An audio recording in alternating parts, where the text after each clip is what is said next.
നമുക്ക് ചുറ്റും നടക്കുന്ന ചില സാമൂഹിക രാഷ്ട്രീയ യാഥാർത്ഥ്യങ്ങൾ കാണുമ്പോൾ അതിനോട് പ്രതികരിക്കാതിരിക്കാൻ നമുക്ക് കഴിയില്ല. രാജ്യത്ത് വലിയ കോളിളക്കം സൃഷ്ടിക്കേണ്ട, എന്നാൽ നമ്മുടെ മുഖ്യധാരാ മാധ്യമങ്ങൾ ബോധപൂർവം മറച്ചുവെക്കാൻ ശ്രമിക്കുന്ന അതീവ ഗുരുതരമായ ഒരു വാർത്തയിലേക്കാണ് ഇന്ന് നമ്മൾ വിരൽ ചൂണ്ടുന്നത്. നമ്മൾ എന്നും വാർത്താ ചാനലുകളിലും സോഷ്യൽ മീഡിയ പ്ലാറ്റ്ഫോമുകളിലും സ്ഥിരമായി കണ്ടുവരുന്ന ഒരു പ്രത്യേക പ്രവണതയുണ്ട്. മറ്റുള്ളവരുടെ മതവിശ്വാസങ്ങളെയും ആചാരങ്ങളെയും സദാസമയവും വിരൽ ചൂണ്ടിക്കാണിച്ച് അവരെ രാജ്യദ്രോഹികളാക്കാനും മോശക്കാരാക്കാനും ഇവിടെ ചില പ്രത്യേക രാഷ്ട്രീയ ശക്തികൾക്ക് വലിയ ആവേശമാണ്. നമുക്കറിയാം, പശ്ചിമ ബംഗാളിലോ മറ്റോ ഉള്ള മുസ്ലിം സഹോദരങ്ങൾ അവരുടെ പെരുന്നാൾ ആഘോഷങ്ങളുടെ ഭാഗമായി എന്തെങ്കിലും ചെയ്യുമ്പോഴോ അല്ലെങ്കിൽ അവരുടെ മതപരമായ ആചാരങ്ങൾ പൊതുവഴിയിലോ മറ്റോ നടത്തുമ്പോഴോ ഒക്കെ വലിയ രീതിയിലുള്ള കോലാഹലങ്ങളാണ് BJP നേതാക്കളും അവരുടെ സൈബർ അണികളും ചേർന്ന് ഇവിടെ ഉണ്ടാക്കാറുള്ളത്. അതാ രാജ്യം അപകടത്തിലാണ്, സംസ്കാരം നശിക്കുന്നു, നിയമലംഘനം നടക്കുന്നു, ഇവിടെ ഭൂരിപക്ഷ സമുദായം വേട്ടയാടപ്പെടുന്നു എന്നൊക്കെ പറഞ്ഞ് വലിയ തോതിൽ അവരെതിർപ്പും വർഗീയ ധ്രുവീകരണത്തിനായുള്ള പ്രചാരണങ്ങളും നടത്തും.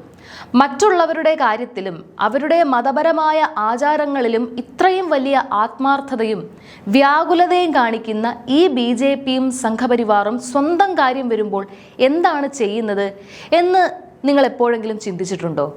അതിനെക്കുറിച്ചാണ് ഇപ്പോൾ രാജ്യം ഞെട്ടുന്ന തരത്തിലുള്ള വിവരങ്ങൾ പുറത്തു വന്നുകൊണ്ടിരിക്കുന്നത്.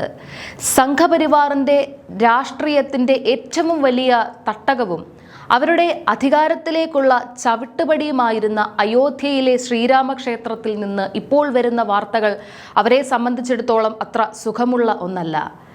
രാമന്റെ പേര് പറഞ്ഞ് വോട്ട് ചോദിക്കുന്ന, രാമന്റെ പേരിൽ രാജ്യത്ത് അധികാരം പിടിച്ച ഇതേ BJPക്ക് അവരുടെ സ്വന്തം പാർട്ടിയിലെ ആളുകൾക്ക് അയോധ്യയിൽ കൊള്ളയടിക്കാൻ ലൈസൻസ് നൽകിയിരിക്കുകയാണോ എന്ന് സാധാരണക്കാരായ ഹൈന്ദവ വിശ്വാസികൾ പോലും ഇപ്പോൾ സംശയിക്കേണ്ടിയിരിക്കുന്നു.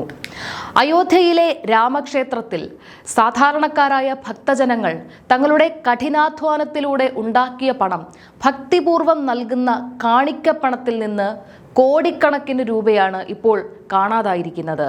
അതെ, രാജ്യത്തിൻ്റെ വിവിധ കോണുകളിൽ നിന്ന് ഭക്തർ ഒഴുകിയെത്തി ഭഗവാന് സമർപ്പിച്ച പണം ഇവിടുത്തെ സംഘപരിവാർ നേതാക്കൾ അടിച്ചു മാറ്റിയിരിക്കുന്നു എന്ന ഗുരുതരമായ ആരോപണമാണ് ഉയർന്നു വന്നിരിക്കുന്നത്.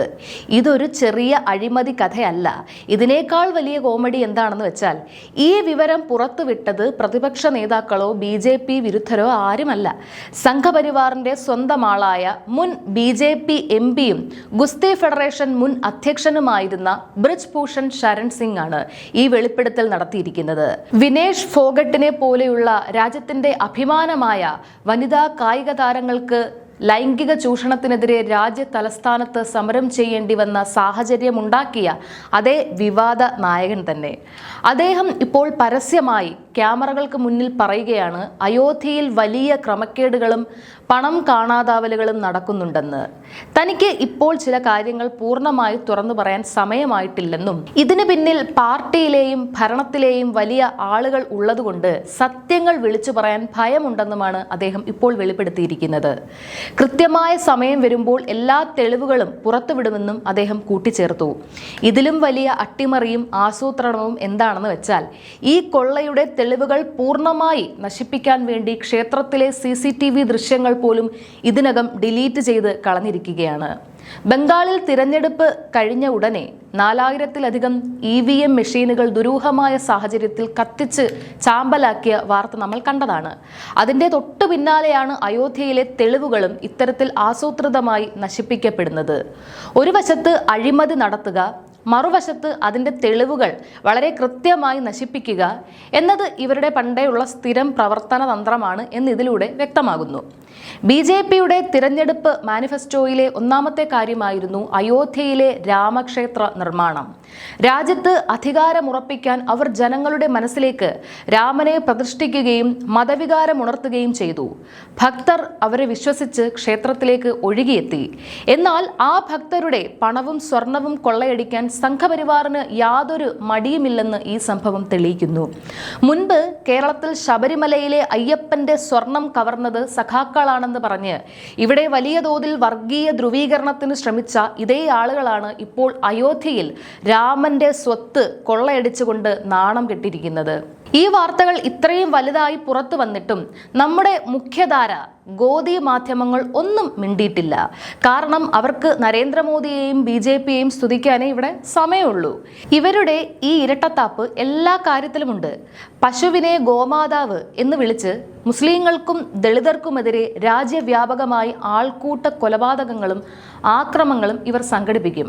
എന്നിട്ടോ ഇതേ പശുക്കളെ കോർപ്പറേറ്റ് അറവുശാലകളിലേക്ക് എത്തിച്ച് അറുത്ത് പാക്ക് ചെയ്ത് ഹലാൽ സ്റ്റിക്കർ ഒട്ടിച്ച് വിദേശ രാജ്യങ്ങളിലേക്ക് കയറ്റുമതി ചെയ്യുന്ന വലിയ ബിസിനസ്സിൽ നിന്ന് കോടികളുടെ ലാഭവിഹിതം പറ്റി ജീവിക്കുന്നവരും ഇതേ സംഘപരിവാറുകാർ തന്നെയാണ്.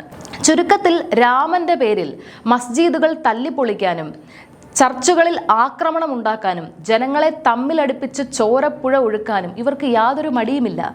എന്നാൽ അതേ രാമന്റെ പേരിൽ വരുന്ന പണവും സ്വർണവും സ്വന്തം പോക്കറ്റിലേക്ക് മാറ്റാൻ ഇവർക്ക് വലിയ ആവേശവുമാണ്. ഇത് ഇന്നു തുടങ്ങിയ ഒരു പ്രതിഭാസമല്ല. മുൻപ് 2021 അയോധ്യയിലെ രാമക്ഷേത്ര നിർമ്മാണവുമായി ബന്ധപ്പെട്ട് കോടിക്കണക്കിന് രൂപയുടെ ഭൂമി ഇടപാട് അഴിമതികൾ പുറത്തു വന്നിരുന്നു. അന്ന് ആ ഭൂമി അഴിമതി കേസിൽ ഉയർന്നു കേട്ട ഒരു പ്രധാന പേരുണ്ട്.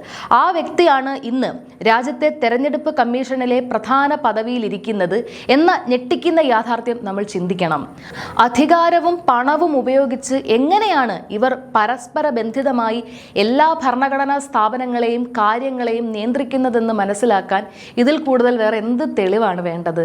സംഘപരിവാറിനെ സംബന്ധിച്ചിടത്തോളം ദൈവമോ മതമോ ഗോമാതാവോ ശ്രീരാമനോ ഒന്നും അവരുടെ ആത്മാർത്ഥമായ വിശ്വാസത്തിന്റെ ഭാഗമല്ല. മറിച്ച് ഇവയെല്ലാം സ്വന്തം ബാങ്ക് ബാലൻസും ആസ്തിയും വർദ്ധിപ്പിക്കാനും അധികാരം നിലനിർത്താനുമുള്ള എളുപ്പവഴികൾ മാത്രമാണ്. യാതൊരു അധ്വാനവുമില്ലാതെ പണം സമ്പാദിക്കാനുള്ള നല്ലൊരു മീഡിയം. ഭാരതത്തിന്റെ സ്വാതന്ത്ര്യ സമരകാലത്ത് രാജ്യത്തെ ഒറ്റുകൊടുത്ത ചരിത്രമുള്ളവർ ഇന്ന് ദൈവത്തിന്റെ പേരിൽ അധികാരം നിലനിർത്താൻ ശ്രമിക്കുകയും അതേ ദൈവത്തിന്റെ സ്വത്തുകൾ പോലും കൊള്ളയടിക്കുകയും ചെയ്യുന്നു. ഇതൊക്കെ കാണുമ്പോഴാണ് മറ്റുള്ളവരുടെ ആചാരങ്ങളെയും പെരുന്നാൾ ആഘോഷങ്ങളെയും കുറ്റം പറയാൻ ഇവർക്ക് എന്ത് യോഗ്യതയാണ് ഉള്ളതെന്ന് നമ്മൾ ചിന്തിച്ചു പോകുന്നത്. വിശ്വാസികളായ സാധാരണ മനുഷ്യർ തങ്ങളുടെ കണ്ണു തുറന്ന് ഈ കാപട്യം തിരിച്ചറിയേണ്ടതുണ്ട്.